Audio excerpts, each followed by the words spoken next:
Connie, mga kapuso, inabangan nga po ng mga taga Davao del Norte o Davao City at mga kalapit na bayan sa Davao del Norte ang pagdaan ng convoy ng labi ni Rene Baterbonia at ipinakita ang kanilang pagmamahal at suporta sa tinaguriang batang sports hero ng Mindanao. At Connie, kanina doon sa Ateneo de Davao, nagdasal po muna sa loob ng Ateneo de Davao Senior High School building kaninang umaga kung saan ilang araw ding ibinurol si Rene Baterbonia sa kanyang alma mater.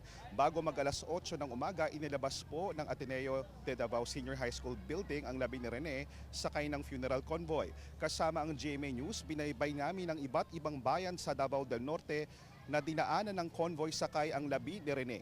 Saksi kami, Connie, kung paano nag-abang ang ating mga kababayan sa labi at convoy nitong si na tinaguri ang sports hero ng Davao Region. May mga placard pa, Connie, yung iba, at marami ang sumisigaw ng MVP. Matatandaan kasing gumawa ng kasaysayan si Rene matapos maipanalo sa palarong pambansa ang Davao Region.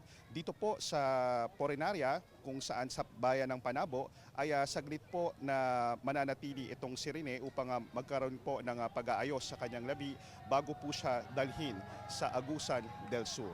7 or 10 p.m. ang expected arrival ng labi ni Rene at ang kanyang kaanak sa Talacogon, Agusan del Sur.